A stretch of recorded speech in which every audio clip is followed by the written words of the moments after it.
بسم الله الرحمن الرحيم. ازيكم حبايبي، عاملين ايه؟ النهارده بقى هنعمل شويه محشي مع بعض كده. هنعمل محشي في حله واحده مشكل. طبعا هنعمله بقى يعني بطريقه كده هتحبوها. وهقدم معاه ملوخيه مفرزه، يعني كنا عاملينها معاكم قبل كده. وهنقدم معاها فراخ. تمام. دلوقتي هنشوف الطريقة مع بعض. معايا طبعا حوالي بصلتين كبار، ومع فرمتهم مع فلفل رومي على حراق. وطبعا ضفت عليهم شوية من الزيت. وطبعا هدبلهم كده. وهنزل معاكم بقى بالطماطم.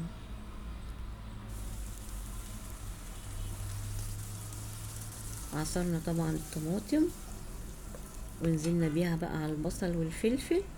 وهننزل بذرة من السكر كده، ربع معلقة من السكر عشان نعدل الحموضة. وطبعا معانا الفراخ بتاعتنا نقعناها مع فلول النقع، ودلوقتي بنبتدي نسلقها. ضفنا بصل وطماطم ولوري وحبهان وطبعا فلفل اسمر. وسيبنا الفراخ تتسبك. وهنا بقى هنحط التوابل بتاعتنا، عبارة عن كمون وخلطة توابل محشي وملح طبعا، وشوية كزبرة ناشفة. وطبعا بقى اتسبكت معانا الطماطم كويس. ضفنا عليها الخضرة وضفنا على الرز غسلناه. طبعا غسلنا الرز كويس وضفنا عليه الطماطم والخضرة زي ما انتم شايفين. طبعا انا كنت نسيت احط شوية من النعناع فانا ضفت شوية. وهنا بقى هعمل معاكم. عملت الكوسة والبتنجان قورناهم. طبعا انا بقور معاكم وحدتين كده عشان نشوف مع بعض يعني احنا قورناه ازاي. تمام. وبالراحة كده على الكوسة عشان ما تتخرمش مننا. خش كده يعني بفتحات كده من الكوسة بالمقوار ندورها وبعدين نبتدي نقور واحدة واحدة بحيث ان هي ما تفتحش مننا. تمام. طبعا المحشي انا عملته معاكم كتير، بس ازاي النهارده اوريكم ازاي ان احنا نرصصه في حلة واحدة من غير ما ينطر الرز معانا. تمام. بطريقة حلوة كده هنشوف مع بعض دلوقتي. طبعا زي ما انتم شايفين الخضار بتاعنا حلو جدا، البتنجان والكوسة والفلفل صابحين. لازم طبعا نجيب حاجتنا تكون نضيفة كده وكويسة. وبالتالي الاسعار البتنجان والكوسة مهودين شوية اليومين دول. شوف بقى كده مع بعض. طبعا احنا هنقور بقى الفلفل معاكم. الفلفل طبعا احنا هقول لكم دلوقتي. طبعا البتنجان طبعا قورناه. وزي ما انتوا شايفين كده بندخل صابعنا كده في راس الفلفل ونزنق عليها لجوه فبيتقور معانا سهل جدا. واللي ملهاش طبعا عنقود بنعملها بالسكينة ونقورها برضو. تمام. زي كده مثلا اهو. نشيل الراس بتاعتها ونقورها برضو بالسكينة. ونحتفظ طبعا بالراس الفلفل بحيث ان احنا هنغطي بيها الفلفلاية برضو عشان ما تنطرش الرز بتاعنا. لازم نظام كده في حاجتنا تطلع نظيفة وتطلع حلوة. العين بتاكل قبل بيقولوا. ف... فنظبط حاجتنا كده الاول. وطبعا خلصنا كده الكمية كلها. انا قورتها طبعا بره الكاميرا عشان ما اطولش عليكم في الفيديو. وبعدين بقى هنغسلها طبعا كويس جدا. طبعا ده ورق العنب انا مفرزاه معاكم قبل كده. ودلوقتي انا بحشي بقى كده هنرص ورق العنب في نص الحله زي ما انتوا شايفين. اتبعوا بقى إن الطريقه بتاعتي مختلفه عن اي حد. فهتجربوها تلاقوها حلوه جدا يعني. ان انتوا تعملوا المحشي الحله الواحده بطريقه سهله كده ومفيش حاجه تتنتر مننا ولا الكلام ده. انا بحشي ورق العنب في نص الحله زي ما انتوا شايفين. طبعا انا حاطه طماطم وحاطه عيدان الخضره اللي احنا مش بنستخدمها تحت في قعر الحله يعني.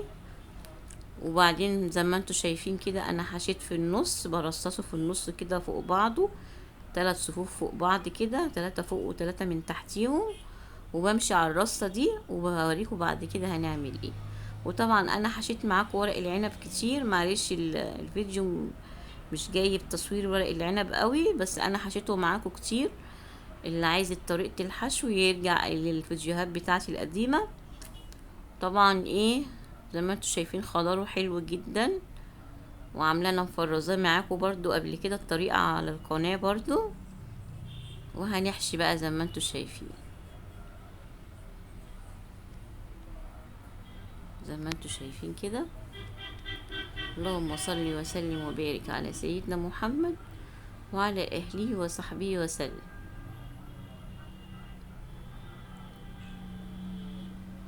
طبعا احنا بنحشي ورق العنب عادي مع الفلفل والبتنجان والكوسة، عادي ان احنا نحشيهم مع بعض في حلة واحدة.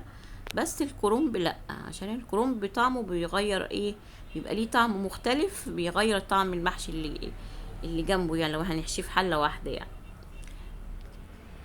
وزي ما انتوا شايفين كده بقى بحشي البتنجان. طبعا بحشي الكبيرة ايه الطويلة ورا والقصيرة قدام، زي زمان كده لما كنا في المدرسة بنقعد الطويل ورا والقصير قدام. وعايزه اقول لكم برضو احنا بنغسل البتنجان، عشان اليومين دول البتنجان المخدد دون بيبقى ممرر شويه ما بين الصيف والشتاء، فلما نيجي نغسله كده بشويه ميه وملح، ونغسله ايه يعني نغير عليه الميه كذا مره عشان المراره، اي مراره فيه ما تبقاش موجوده. تمام. وبمشي بقى بالبتنجان كده داير ما يدور زي ما انتوا شايفين. وبعدين بحشي الكوسة في الصف اللي بعده عبال ما نظبط بس الرصة، وهنكمل بقية البتنجان ورا الكوسة. وطبعا نحافظ ان احنا ما ننطرش اي رز في الحلة، ما ننطرش، نحاول ما ننطرش الرز يعني. وهنبتدي بقى ان احنا ايه نكمل بقية حشوتنا زي ما قلت لكم، ونظبط طبعا الرصة صح يعني. زي ما انتوا شايفين كده نخلص كمية الكوسة والبتنجان.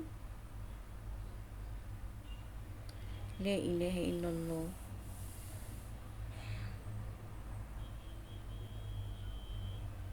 طبعا انتوا شايفيني بخبط كده بالكوسة عشان الرز يعني يخش في قاع الكوسية يعني.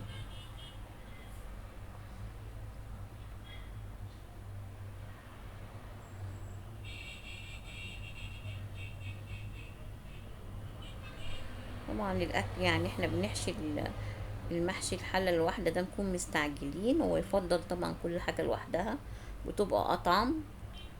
لكن احنا لما نكون مستعجلين بقى وعايزين نخلص على طول وكده بنحشيه بقى ايه في حلة واحدة. بس انا بفضل ان كل حاجة ايه يعني، ممكن الفلفل مع اي نوع محشي، لكن طبعا مش كل حاجة تبقى مع بعض تبقى ايه احلى يعني. الاحلى ان احنا نعمل كل حاجة لوحدها، بالذات بقى ورق العنب والكرنب يعني. ممكن نضيف الكوسة والفلفل مع البتنجان عادي. بس انا حبيت اشارك معاكم الوصفة دي يعني بقى، ونشوف مع بعض كده زي ما بيقولوا ايه محشي الحلة الواحدة كده. زي ما انتوا شايفين ابتديت ارصص البتنجان بعد ما رصيت الكوسة، بظبط بقية حلة البتنجان زي ما انتوا شايفين كده.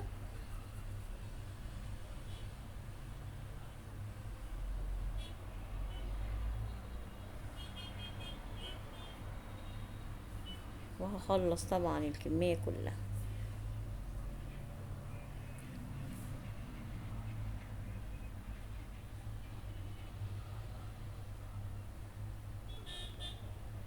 لا اله الا الله. اللهم صل وسلم وبارك على سيدنا محمد وعلى اهله وصحبه وسلم. طبعا انا كده بقول لكم انا حشيت كله اهو، ناقص الفلفل بقى انا هحطه فوق ورق العنب. تمام. هظبط الرصه وهغطي طبعا ايه زي ما قلت لكم، راس الفلفلايه بنشيل على جنب ونغطي بيها الفلفل برضو ايه بعد ما نخلص. طريقه طبعا ما ننظم زي ما قلت لكم كده، ما ينطرش معانا رز ولا الكلام ده. وهوريكم دلوقتي بعد ما يخلص ان مفيش ولا ايه رزايه نطره في الحله يعني. طبعا انا رصيته زي ما انتوا شايفين كده، خلصت الكميه كلها. وهنبتدي بقى نغلي الشوربه بتاعتنا، نغليها. وهنبتدي بقى نسقي المحشي بتاعنا، وهننزل بالشوربة بتاعتنا من جنب واحد كده، بحيث ان احنا الشوربة ما تنزلش على المحشي مرة واحدة تنطر الرز بره. فما نسقي بالراحة من على جنب واحد كده، تمام، عشان ما فيش رزاية تنطر بره. وهندي طبعا سقي المقدار المظبوط، ان احنا البتنجان او الكوسة يكون نصها بس، نصها باين، والنص التاني من تحت طبعا الشوربة بتاعتنا. طبعا انا معايا الفراخ بعد ما اتسلقت عامله لها تسبيكه كده بالبصل والفلفل الرومي، وتسبيكه جميله جدا يعني بتخلي الفراخ تحفه.